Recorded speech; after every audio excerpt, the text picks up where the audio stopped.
We've been telling you guys about Notch Beer for a while now, and things are really happening for them these days. The brand new Notch Brewery at 525 Western Avenue in Brighton, minutes from downtown Boston, is now open for business. Just like their original hotspot in Salem, Massachusetts, they are brewing and serving European-influenced beer in their beer hall and beer garden, and they also have an outdoor live performance and music space. Not only do you get some of the finest brews around, you can also enjoy live music in their outdoor venue. They also have a DJ spinning vinyl in one of their indoor rooms. They have a fantastic location with parking, which is a bonus in Boston. Notch's beer is available at retail locations throughout Mass and Rhode Island, and you can also order through mail order direct from Mass and PA. If you haven't tried Notch yet, it's about time you do. Get yourself a Notch beer, or better yet, head over to Notch Brewing and tell them Twisted Rico sent you.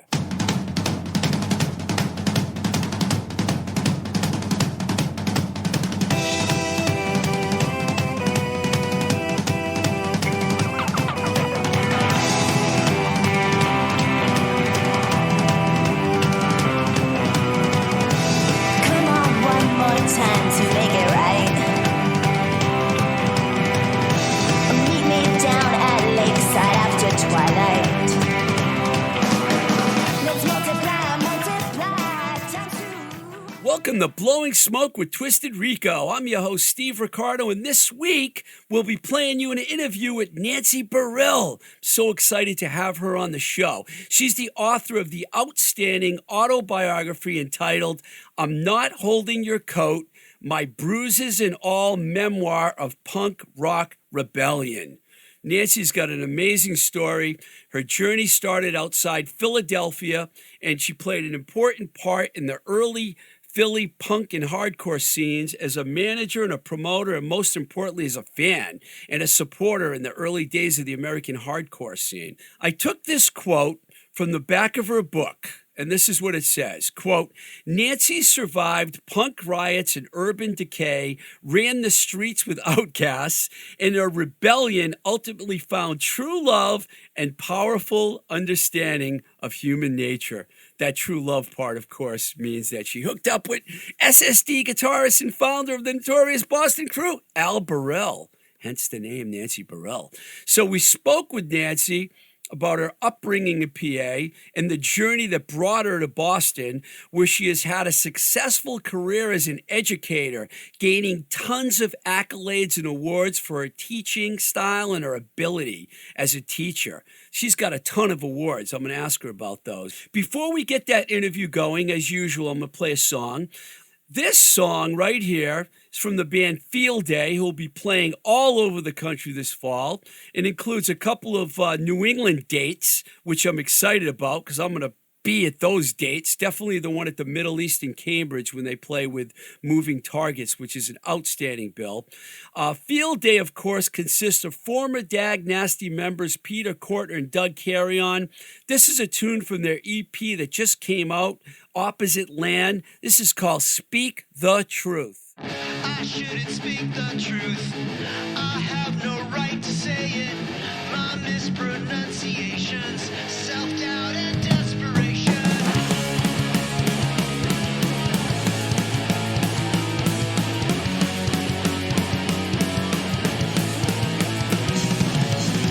We will forgive. We will let live. Take a look at how you live. Take a look at what you're giving.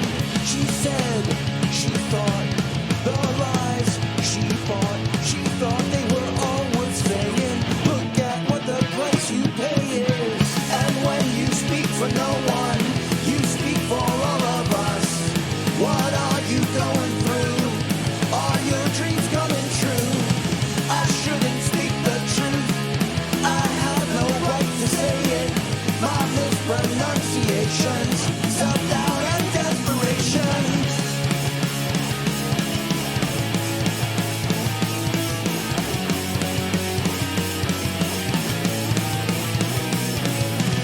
The world, so small, so flat, has fallen now that all you had is gone. No dark can desecrate your spirit. We take our meds, we make our beds. You can take and be forgiven. You can take and be forgiven. You can take and be forgiven. And when you speak for no one, you speak for all of us. What are we coming to when nothing's coming through? I shouldn't speak the truth. I have no right to say it. My mispronunciations, self-doubt and desperation. Self-doubt and desperation. Self-doubt and desperation. Self-doubt and desperation. Self-doubt and desperation. So, while reading your book, Nancy, at times I felt like I was like looking into a mirror because, it seems like there were so many things that mirrored my life. I didn't go to Catholic school, but I did go to catechism, and I was raised as a Catholic in an Italian family, so I could totally relate to the early part of your book. I was definitely hoping that, the book would resonate with people on all different levels, if not, Catholic school, then strict parents or live music or, I was always hoping for some commonalities that people that grew up, during that time, and even if you didn't grow up during that time, that you could relate to. Yeah, the commonalities, because you were talking about all these shows you went to in the 70s, and I was like, I went to that show in Providence. I went to that show in Springfield, like the same tours, because I remember that time span in the late 70s when all those bands were coming through. And the same thing when the English punk scene exploded, and it seemed like it really changed your life the way it changed my life.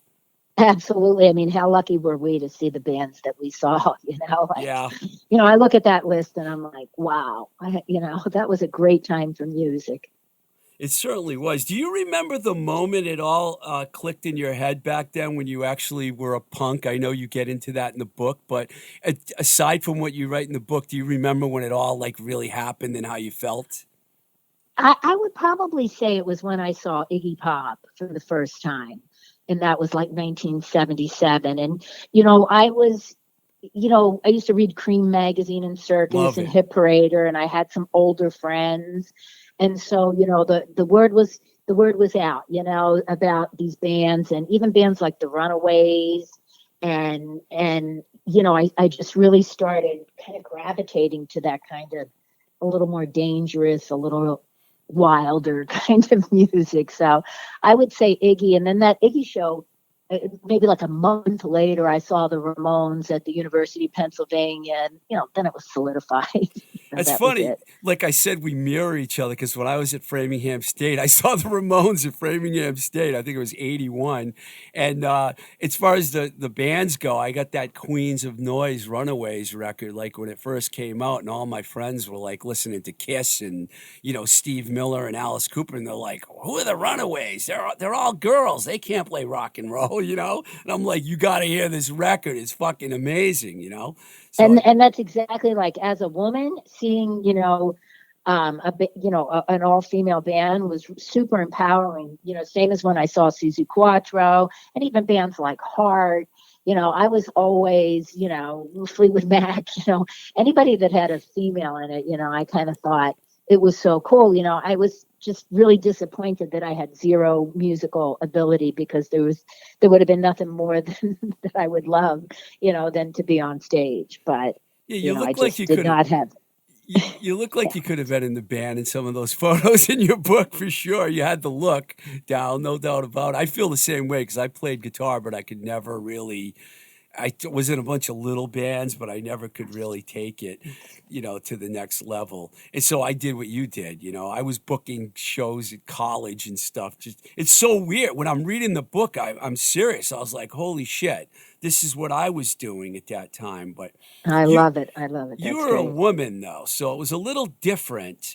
You are a woman, but Yeah. it had to be a little different back then. Can you elaborate on that a little, trying to deal with bands and people as a woman, trying to put shows together? And Yeah, see, I think I was really lucky because I came up in Philadelphia, and Philadelphia is a pretty diverse place. And so I honestly never felt that I was treated any differently because I was a woman. I was always respected. No one ever said, we're not going to play your show because you're a woman, like Right. no one, it was a non-issue to me. And there were a lot of women in the scene in Philadelphia and a lot of women that did a lot in the scene in Philadelphia, both on stage and off stage and in the infrastructure. And so it was common. And so it wasn't a struggle, and it wasn't anything that I ever felt marginalized by at all. So, I didn't have that. I did not have that experience, and that's the same with enjoying shows as a fan, being up front or being in the pit. No one ever said I couldn't, I wasn't asking permission, but no one ever said I couldn't be there, Right. and if you look at photos from Philadelphia shows or videos from Philadelphia shows, there's a lot of women at our shows, same as Boston. Boston seems to have that same kind, and New York too. In fact, I'm sure, a lot of scenes do. And sort of like the cancellation of women being at shows and being part of things, seems to be like a more recent thing. And it's one of the reasons I wrote the book, because I was like, who are these people trying to cancel out women and their contributions to the scene? And so I was like, well, I'll just write the book because, and I've said it before, when I would, I'd write about on Facebook, on anniversary dates and stuff. I'd say, this is the anniversary of, when Minor Threat played with SSD Control in Irving Plaza. And I, post a picture, and, some guy born in 1990 would be like, well, that's not Irving Plaza. You had this Seriously, sense, dude? yeah, you had this real sense of adventure about you, which I love. You went to the worst neighborhoods. You'd go up to New York on a spur of the moment.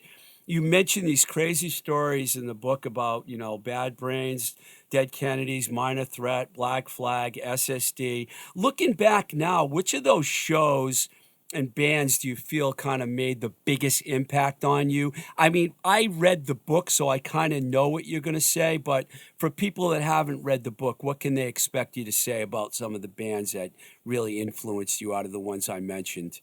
Yeah, if it's hardcore, it would go right down the line as, Bad Brains, Minor Threat, SSD Control. Those were the three big bands that sort of drove what I was doing in 1982. I was going to see one of those bands, so, or booking one of those bands. And so that was, I love those bands, and of course with Bad Brains, they sort of brought me, into a new understanding when they started to really embrace their religion and become homophobic and misogynistic. It was like a growing up period for me where I realized, I kind of had to take a stand. So those bands were all hugely influential to me. But, then again, so were the Clash and the Dead Kennedys, and, MDC certainly was. I mean, MDC really helped me understand politics a little bit more because I was woefully ignorant at the time, and so, I looked to bands like them and Dead Kennedys and Crass and stuff to sort of understand the world a little bit more. Crass, that's a good one. I haven't talked about them. They're an English band that Yeah. we played a lot. I was at DJM in Framingham, and we played them a lot.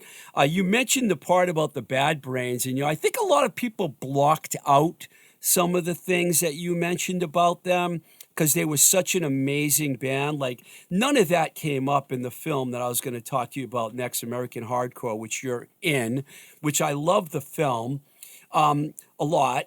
And you're with your good friend Angie Sharappa. You touch on this in the book a little bit because looking back at that experience, it didn't seem like you were happy with the way the women were portrayed in that film. Could you elaborate on that a little bit?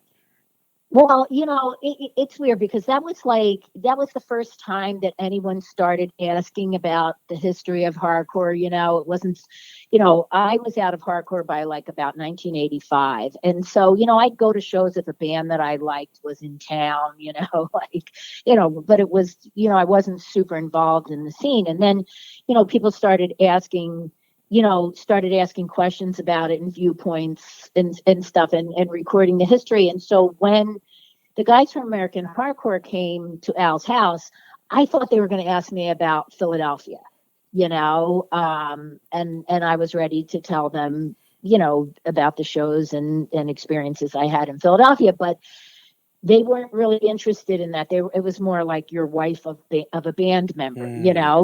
Now, I cannot expect them to know the intricate details of an excruciating minutia of, every scene across the country.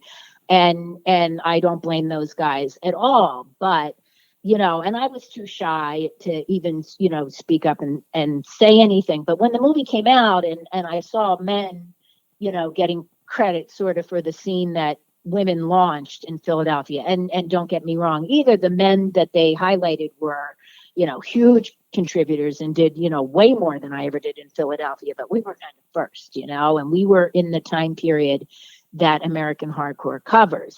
And so, it's a little disappointing and stuff, but I don't fault those guys at all because they couldn't possibly have known all that stuff. And to their credit, I was interviewed in their second edition book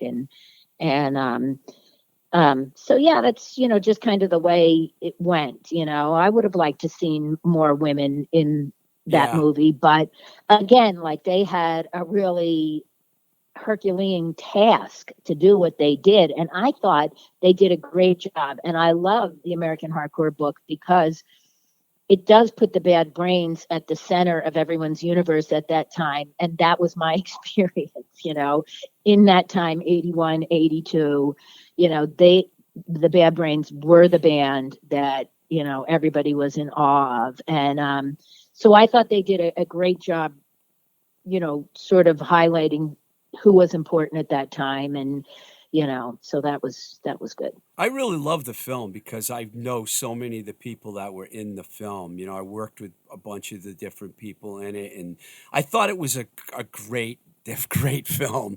I do too. Yeah. I do not. I have no complaints. It was really well done, and it featured a lot of important voices, and I thought they nailed it.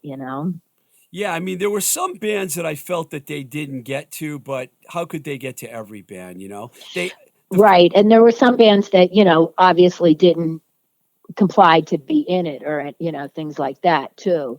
And so. Do you think that's the case with the Dead Kennedys? I know it's the case with the Dead Kennedys, Misfits, yeah.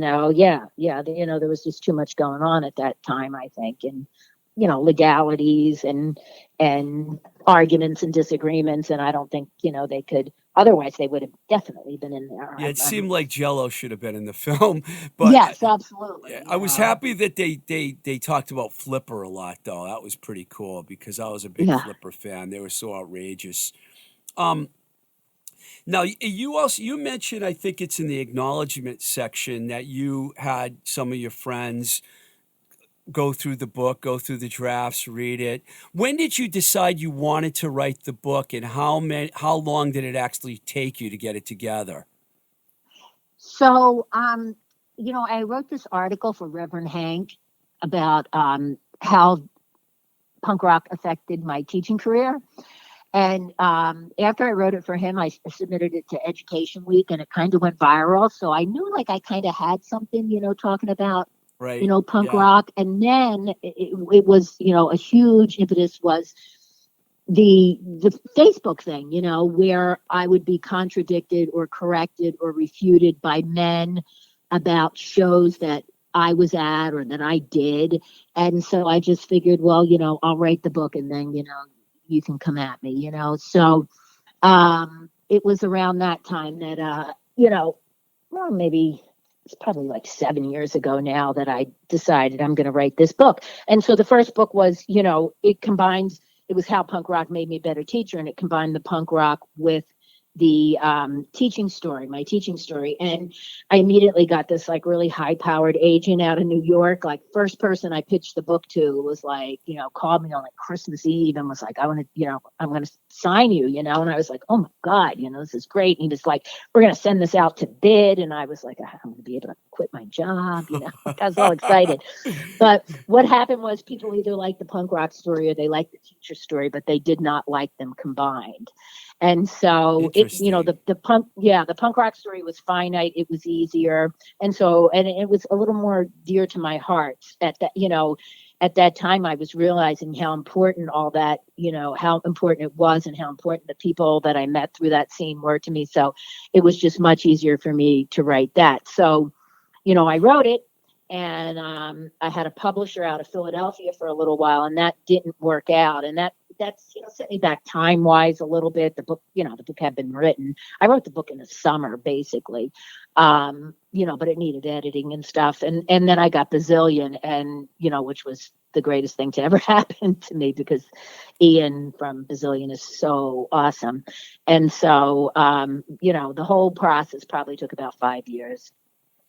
That's not bad. I mean, I hear people Yeah. talking about they're able to write a book really quickly, but with all the research and everything, because you had a really good recollection of the early days. I loved the way you talked about your upbringing, and you know, I was going to bring up your parents, Millie and Sam, and I'm Yeah. sorry to say they both have passed away because I would love to have known what they would have thought of the book.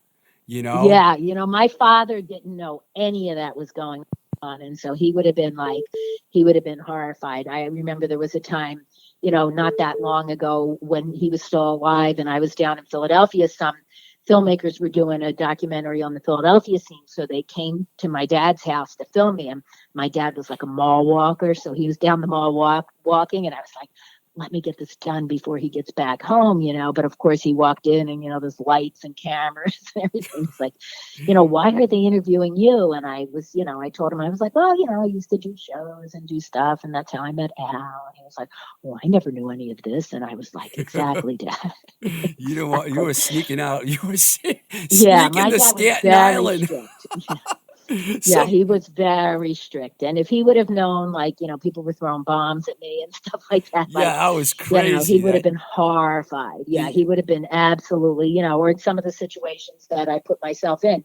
But the good thing about my dad was because he was a Marine, he raised us to have a lot of street sense. And so I could always anticipate when things were getting dangerous or hot or whatever and get myself out of a situation. You know, I used to, you know, 9 times out of 10, just running got yeah, me out of a bad situation. And so I was, you know, very lucky in that respect that he did teach me, you know, those skills that, you know, I was able to protect myself. I don't So want to give away too many stories from the book, but I know your brother was involved in helping you a lot with some of your shows and stuff. And absolutely. Yeah, how my do you? right hand man. So he kept it a secret too for you, huh?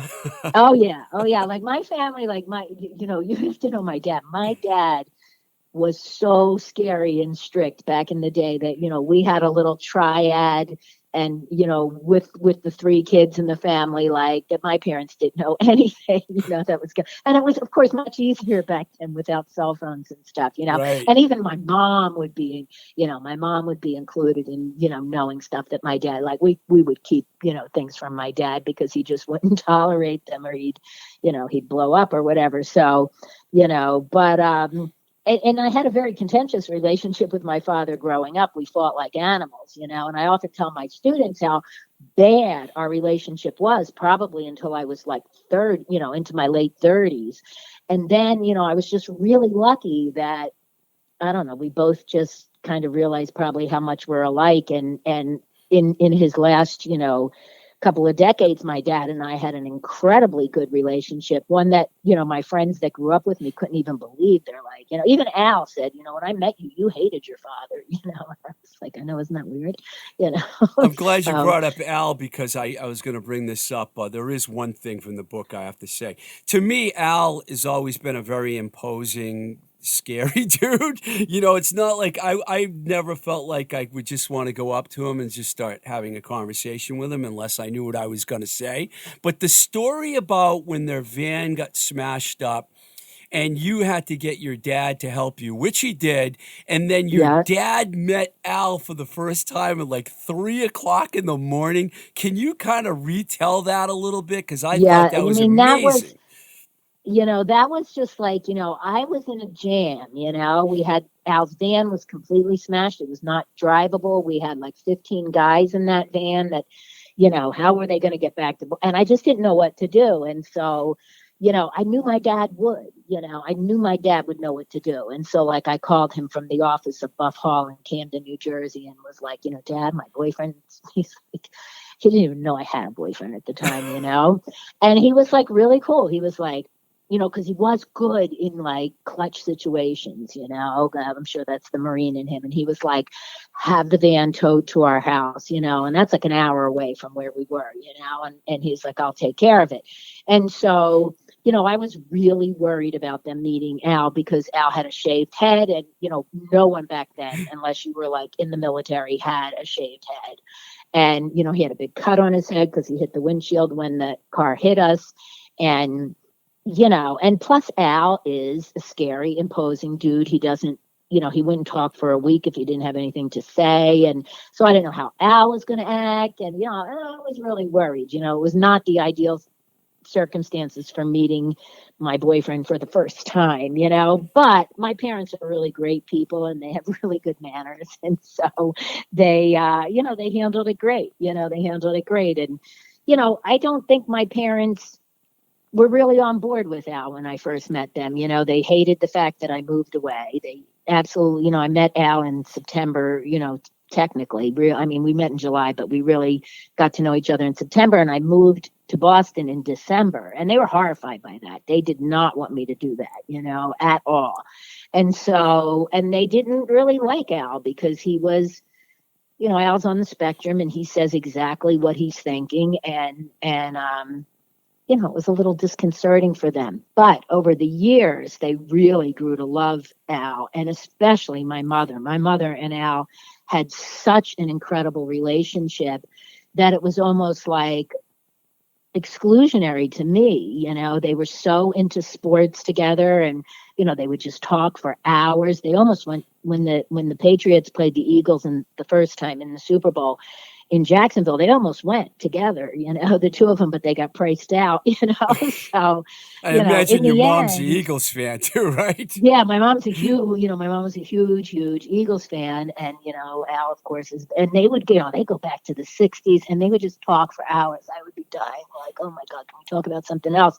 But they really, really loved each other. And my mother, after she got to know Al, she loved him because she would say, you always know exactly where you stand with Al, so when my mother would come up to visit, and one time it snowed and she was going to get like kind of snowed in and she was like, Al, do you care if I stay another week? He was like, no, stay as long as you want. And she knew he meant it. It wasn't bullshit, like That's he's incapable fantastic. of bullshit. Al can't bullshit, and so then my mother loved that about him because when she asked him something, she knew she got a direct answer and there was no, subterfuge or anything, Going back to the Camden story for a second, I hate to give this away, but people are still going to want to read the book. But this speeding car in front of a venue wipes out Ian Mackay, who has to go to the hospital, and wipes out the SSD van at the same time. And you guys were actually still in the van when it happened? I had just jumped out of the van to go see where to load the equipment in. And so I had just crossed the street and I heard the car coming. And I turned around and I was like, it was a station wagon and the guy had locks. And, I was like, he crazed look in his eyes, like he was definitely out of his mind, And I was like, this guy's not stopping, And luckily, Ian had great skateboard skills and he was talking to Al at the driver's side window. And when he saw the guy wasn't going to swerve, he jumped. And that, I think, helped him not get killed. Talk about almost but taking out the entire straight edge scene in 1 minute. Yeah, exactly. Insane. Oh my God. And and he crashed into Al head on, and then took off, backed up, pulled it, and then took off, and we got the license number and everything. And they brought the guy back, and the guy said, his car was stolen from his driveway and then apparently returned to his driveway, and we recognized him, we knew who he was, we were like, that's him, but the cops made it pretty clear that coming back to, testify or go to court in Camden was not something that we wanted to do. So Not a good area. Yeah. I'm going to switch gears a little bit because I love the fact that you're a teacher. And I wanted to ask you, I have a few questions here about that. One is I was going to ask you what it was like being a teacher during COVID. That had to be difficult. Well, it's not over yet, but I mean, you missed the whole year, right? It was by far the most difficult year of my teaching, career. We started off remote teaching, which was difficult for me because I never used things like Google Classroom. I was still very old school, pen and paper, books, and everything had to be done online. I had a cursory knowledge of Zoom from my other jobs, so I knew a little bit on how to use Zoom. But it was really hard. And then my school made it not required for kids to turn on their screens, Ooh. and that made it really hard because now you're teaching to a black box. And I'm sure if you did a study on the psychological damage that teachers faced under those circumstances, I didn't even know what my kids looked like, or, it was very, I teach in an urban school, low income school, and the whole key to being successful is building relationships. And it's very difficult to build relationships with a black box where you can't see somebody's face. And you're a high school teacher, right? I'm a high school teacher. Yeah. Wow, that had to be difficult. But that being said, we did it. And, teachers continually pivoted, so then, we did that. And then it was like, okay, now we're going to a hybrid schedule. And now you're going to be in the classroom and you're going to have kids in front of you, but you're going to have kids also on Zoom. And, it was just insane. And our schedule changed three different times. And, I just look, I have about 3 to 4 years left before I retire. And I just say to myself, like going back in September now, I'm like, nothing could ever be as hard as it was this past year, so it'll be easy. And then, on top of all that, we had to take shit from all these people who were blaming us for schools being closed when that decision was not up to us. That decision was made by medical experts and healthcare professionals and city officials. It was never made by teachers. Yeah. When we were returning to school, teachers made sure that we were returning to a safe environment, and our union was very involved in that. But we did not keep people out of schools, and so we had to, we were vilified, even in our own hometowns. And, so that was extremely difficult. But the kids really appreciated everything that we did. And, for me, that's what it always comes down to is the kids. I can, you've got to deal with a lot of other stuff as a teacher, but it's the relationships you build with kids that really makes the job so rewarding, so. And from what I hear, you've done a really good job at that. And I wanted to ask you what your students, like past and present, know about your background in music and what their reaction to it is and was. Yeah, there's not a lot of kids at my school who like punk rock or hardcore, like legit probably 10 the entire time that I was there, Wow. so they, they're not impressed by any of that. The ones, of course, that do know the music, they, want to hear the stories and stuff. But my kids do like the stories that I tell, like my first years teaching at Revere High in the late 90s, I was doing a lot of gang outreach because we had Cambodian gangs at my school and in the neighborhoods and stuff. And we lost kids to gang violence and stuff. And so, I did a lot of on the streets work with kids. And, people would say, well, aren't you scared? And I was like, I had bombs thrown at me. I'm not scared. That was the good thing about punk rock. Yeah, that was the good thing about punk rock is it made you kind of fearless, and it also brought you in contact with a lot of really diverse people so that I was, I knew what it felt like to be alienated and marginalized and like Yeah. my students. And, I was able to, to help the kids in that way. So, yeah, punk rock really definitely informed my teaching. My kids think it's cool, that like I protested the KKK and that I'm still doing that to this, I can't believe I'm still doing that to this Can't day, believe and we that I'm a have to do it. feminist. And yeah, like I can't believe we still have to do it, So they do like that. They like that I'm a social activist. They like that I stand up for them. And so, that part they really like. Yeah, you mentioned your toughness, and I just recall the story when you did the stage dive and got a concussion. I forget what show that was at, but I remember It reading does it a in the Dick book. Kennedy show in City Gardens in Trenton. Yeah, that stage was high. Yeah, that was a And rough you one. hit your head on the floor. Oh my God, that must have been a little Yeah, and you scary. cannot imagine what my face looked like. I mean, I look like someone just took a baseball bat to me. It was so frightening that I didn't eat. My entire face was swollen. Both eyes were shut, like I couldn't go to work. And then, I tell the story in the book where the lawyers thought that I Yeah, was being yeah. beaten up by a boyfriend, and at that time I didn't even have a boyfriend. But You, I looked, and it took a long time for that to heal. And I still have dark circles under my eyes from that. I think, really? Wow. permanent. You Yeah, know, permanent, like a, yeah. yeah, I'm not holding your coat. My Bruises-And-All memoir of punk rock rebellion. People have to check this book out if they haven't. It's just fantastic. I love it. Thank you Um, so much. I wanted to ask you about you've accomplished a lot as a teacher. You've won all these awards. I mean, you mentioned that you're going to retire in a few years. Do you have other future goals as far as your teaching career goes? I mean, I can see myself maybe doing, I want to move back to Philadelphia. That is my goal. I don't know if Al Barile is on board with that goal, but, I'm done. The call to move back to Philly is great. And if I do move back to Philadelphia, then I will definitely do volunteer work in um, Philadelphia schools.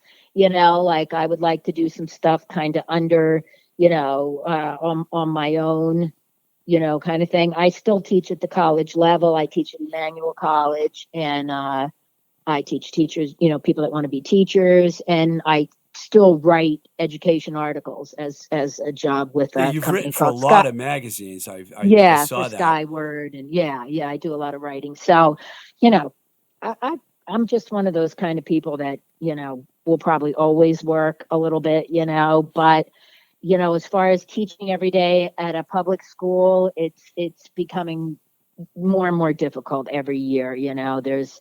There's just a lot that go that impacts what you do in your classroom. And if I could just shut my door and teach, it would be a lot easier. But I can't. I have to institute new grading policies, and my school just de-leveled. There is no more pre-AP or honors or college level classes. Everybody's in one class, and that's a move like I don't Hmm, necessarily agree it's with, weird. but I have to teach under I have to very quickly learn to pivot and teach under these new circumstances. And so that it's just gotten really, really hard, and it takes a lot of energy to be a teacher. And the pandemic was not good for me health wise. I worked as a I bet. substitute teacher for 2 years, and I swore after that I would never go back into high school again. So I have no idea Yeah. how it's not an easy job. It definitely Yeah, isn't. no, it's not easy at all, and it takes a lot of physical energy. And I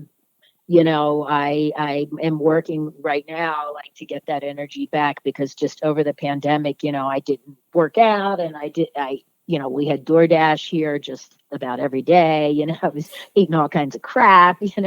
Yeah, I So love your you know, Instagram, the SSD Instagram. That's actually how we got to know each other because I started yes, writing yes, you on that page. Your stories are fantastic. And then I can't remember if it's Facebook or Instagram, but you've posted pictures of Al with the in the food tub in with front of him. Oh yeah, my with the God, that McDonald's. guy, he is Oh my definitely God, not on we a would. healthy diet. Yeah, no, we were dying laughing at that. He's like, I was like, we have reached a new low of decadence with this. We were killing ourselves laughing over that. But that's, we've got to get, we're working to get back on track with that. And, Al just had another surgery in June, which is, the main reason I couldn't come over to the Yeah, I studio. hope he's doing okay, by the way. Yeah, he's had he's had a really good week this week. I think, he's getting better, a little bit better every single day. And I don't think the operation cured all his issues, but I think it cured a lot of them. And I think his quality of life is going to be That's a lot awesome. better. And, he has to walk for therapy, and we go out, we walk about a mile a night, and so we're getting, back into the row and stuff. And so, we're kind of getting back into the swing. I've had some you know. incredible email exchanges with Al. I mean, Yeah, it's like he's a trip. he doesn't hold back with anything No. he has to say. No, he doesn't. And that's why I No. think people admire him so much. I wanted to just ask you one other thing about when you moved to Boston. I know that you mentioned Angie and Katie, the cleaning lady. They became your friends early on. Were you like embraced by everyone as a whole when you moved to Yes, I'm Boston? super lucky that I really, really was. Of course, the women in Boston, Angie, Katie, my friend Jackie Keys from down in Hingham, Bridget Burby, who probably from doing Yes. the covers, Terry Lane. These were women that Christine Elise, Yeah, we know I mean, Christine. these were Yeah. just women that were just so nice to me from day one.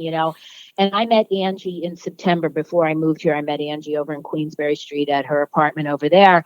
And then she called me in like October because the Misfits were playing in Philly, and her and Katie and Mary came and stayed at my house in Philly. I didn't know them at all, but we bonded that night. And so, and all the Boston crew guys were like super nice to me. I lived right in Fenway. Everybody was, made sure that, I had what I needed. And, everybody was in, SSD Control, the band itself were just, Chris and Jamie were just so kind to me. Jamie took me out to get my first apartment, because Al He's a had to teacher work. too now, right? Yeah, so Jamie and Yeah. I now work as English teachers in the same school, and we always crack up. I'm always like, Jamie, standing in front of Bleecker Bob's in like 1982.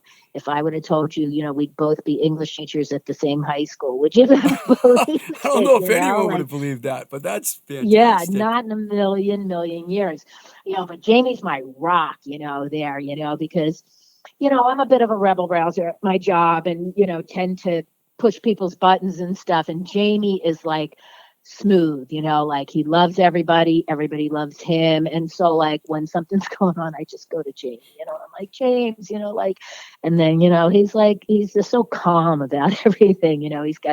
He's got a great, bring you back down to earth, see things rationally kind of point of view. And, the kids absolutely love him. And, he's great to work with. So yeah, I was really lucky, because I love my friends in Philadelphia, and I'm still friends with a lot of them there, but I love my friends up here as well. So I was, kind of blessed in that. Well, a lot of respect. that has to do with you, Nancy, because you seem like a great person. Thank you. I love, by the way, how you put your playlist at the end of the book. I thought that was fantastic. And when I finish my book, I might steal that idea and put my own Yeah, playlist on there. it was so hard because I still had to cut out like probably 30 songs I wanted to put in it, like I just, I think, didn't you end with like Evelyn Champagne King or something? It was you like, know that, that's funny because, I always had this thing that I liked, R&B and even some disco music, and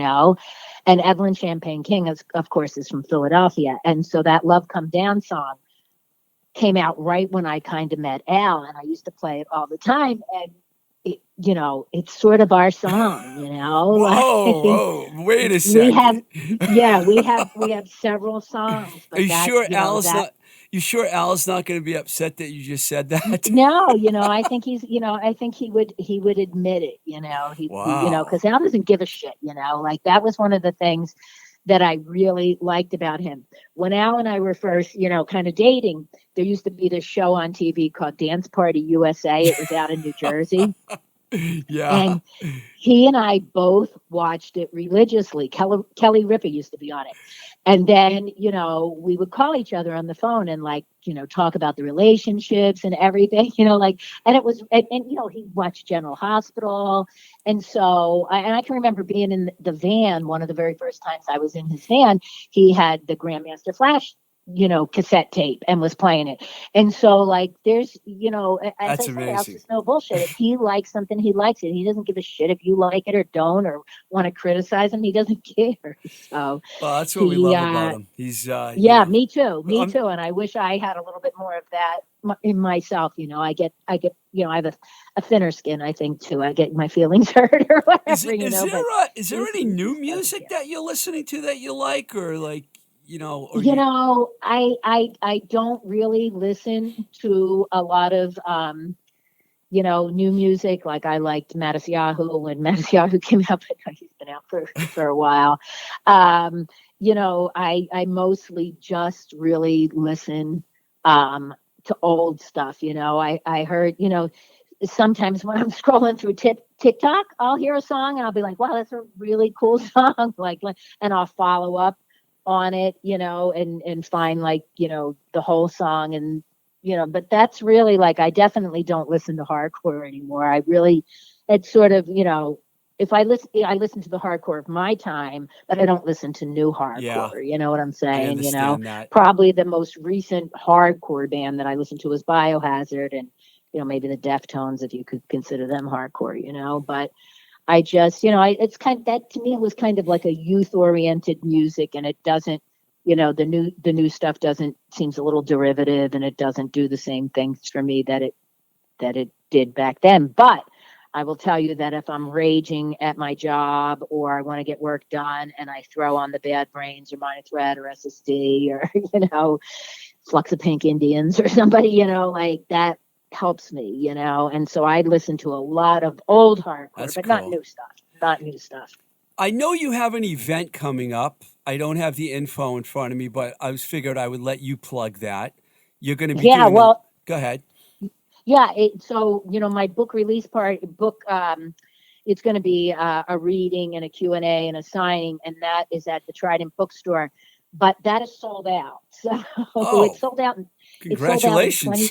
Thank you, thank you. It's sold out, much to my surprise. And the whole book has just been like kind of a shock. A shocking ride to me. I figured, some friends, some relatives, a couple of punk rock people might buy it. So it's been a really fun ride. And so because of COVID, could have about 100 people there. And so, they did tickets through Eventbrite, and it sold out. But I'm going to do another, I don't have a date for this yet, but at Armageddon Records in Harvard Square, I'm going to do something there probably at the Nice. end of November, early December there. We'll So, definitely plug it here for you. yeah, Absolutely. thank you. Thank you. Well, Totally appreciate that. thank you for coming on the show. I appreciate it. I've wanted you on for a while, and I'm so happy that you're on. And please I'm so get. happy to be here. I'm really glad that we got to do it. Like I never want to like ask anybody like, and you had talked to me early on, and I was like, I wonder if he's going to ask me again.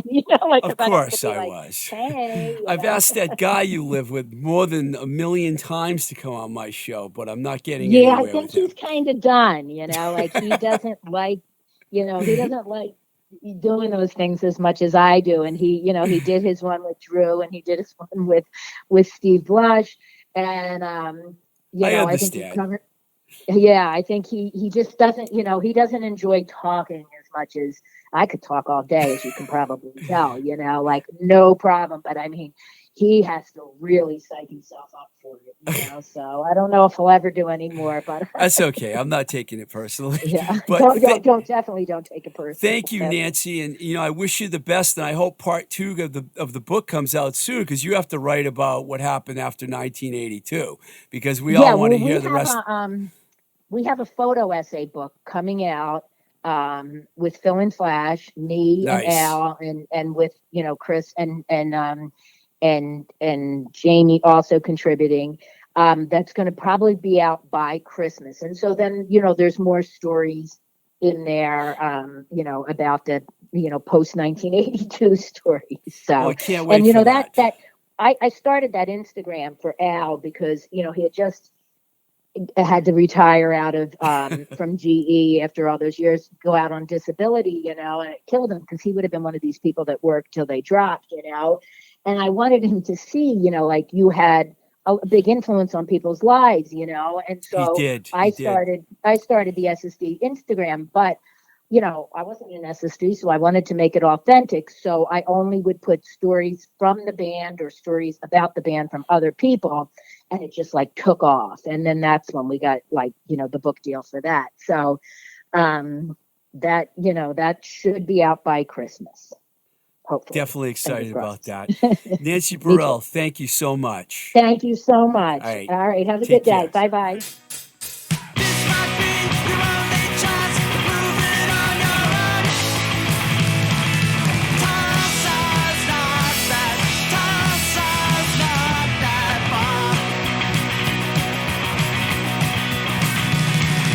Besides, if you'd stay, I feel a certain guilt. Did I hold you? Did I hold you back?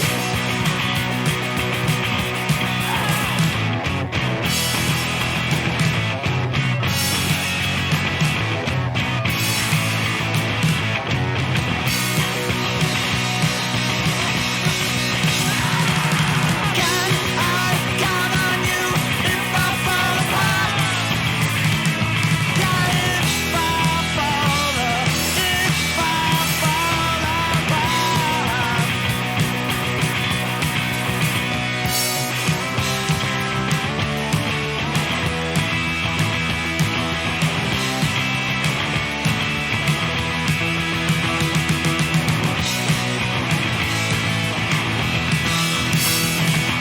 That's how I escape my certain fate. That's how I escape my certain fate. Innocence and all this is mistake. That's how I escape my certain fate. That's how I escape my certain fate. Honesty's an actor's worst mistake. That's how I escape my certain fate.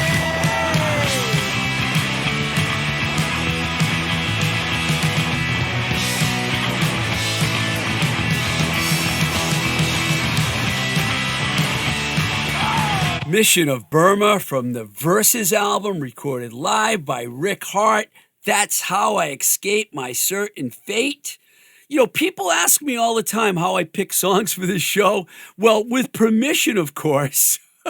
Rick Hart, for example, has given me carte blanche to the whole Ace of Hearts catalog. Same with Curtis Atang. Same with Lou at Rumbar Records. And of course, I have my friends and bands that I've worked with, like the Charms, the Love Me Nots. The only time I ran into a problem was when I got a little too cocky and Spotify shut down my radio show. But, you know, I have found a way to revisit that, and I will someday. But anyways, I just wanted to play that Burma song because it seemed to fit in. I love talking to Nancy Barile. If you haven't read her book, it's called I'm Not Holding Your Coat, My Bruises-And-All Memoir of Punk Rock Rebellion. You really should check it out. It's an easy read, even for someone like me that takes forever to read a book. I was able to like just smoothly get through this book. There's so many good stories in it. I mean, it's just fantastic. If you love the early American hardcore scene, and if you're from Philadelphia especially, because she gets into a lot of detail about Philly bands and Philly venues, it's really, really good. And then, of course, her going to New York to see shows, getting to meet Al Barile and all that. It's a really good story. I highly recommend it. It's available everywhere. I mean, I bought my copy at Barnes & Noble, so it's really easy to find. I just want to also mention something else. My good friend, guitar player of the Charms, Joe Wisdom, made my day. He called me the other day and told me that my show that I did with Night Bob, our show that we did with Night Bob, was the best show that I ever did. And I responded with, well, it was the 101st show. It took me 100 shows to do it right. And I don't know if I ever mentioned that, but we have past 100 shows. And, there's going to be a lot more. I guarantee you that. I got some really interesting guests coming, so stay tuned. I want to thank everyone out there that supports the show on patreon.com/Twisted Rico. You too can support us there if you want. If you want to reach out to me, twistedrico@gmail.com, at Blowing Smoke with TR on Instagram, at Blowing Smoke BS on Twitter. We also have a Facebook page. There's a YouTube channel. It's all out there, man. All you have to do is go to Google and put Blowing Smoke with Twisted Rico in a search, and you'll find everything. I want to thank our engineer here at Voice Motel, Mike Nash, for doing a great job as usual. And, you can listen to this show everywhere, as I constantly mention, Apple, Spotify, Anchor, Google, Breaker, blah, blah, blah, blah, blah.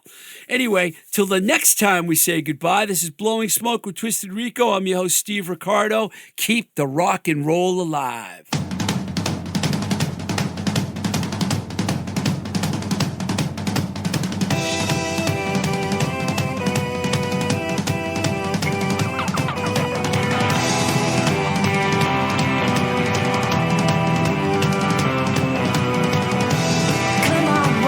Time to make it right. Meet me down at Lakeside after twilight. Let's multiply. Voice is recorded at Voice Motel, voicemotel.com, your complete podcast recording experience, located in Union Square, Somerville, Massachusetts.